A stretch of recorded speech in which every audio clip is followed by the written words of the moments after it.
من عاشقم رقصشامی از دیوان مهریار مهرآفرین و آوایش مهرجویان فرزان مهر شیرخان و مینو سلطانزاده به مهرپاس روز استقلال مام میهنمان تاجیکستان ورجاوند.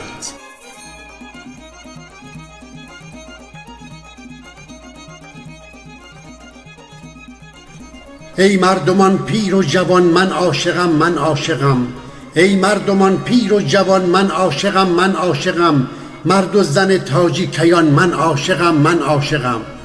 ای سوگدیان ختلانیان، ای چاچیان، ای رشتیان، ای بلخیان، ایرانیان، من عاشقم من عاشقم. پامیریان، فرخاریان، سرمندیان، ای خاولینگ، ای شهروندانی جهان، من عاشقم من عاشقم. ای باختر ای خاوران، اهل خطا اصلاح ها مامی زمین پوری زمان، من عاشقم من عاشقم. شغنانیان، فرخاریان، راغونیان، نوشهریان، ای مردمانی بلجوان، من عاشقم من عاشقم.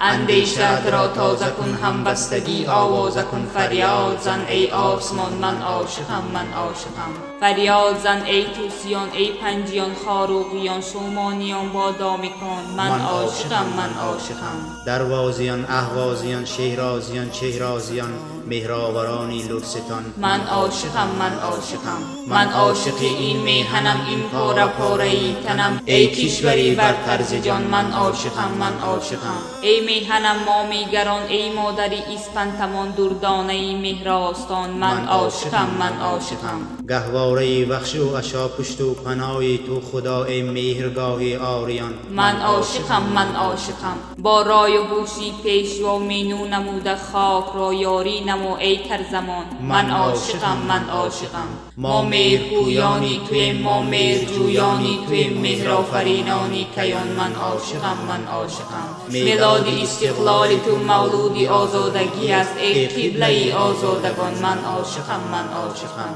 ای قبله آزادگان من عاشقم من عاشقم.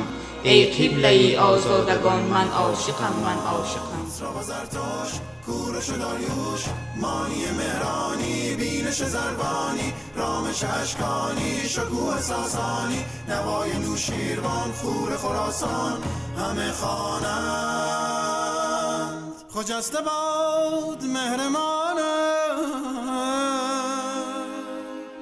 مام اهورا خاک سپنتا، کشور نیکان تاجیکستان.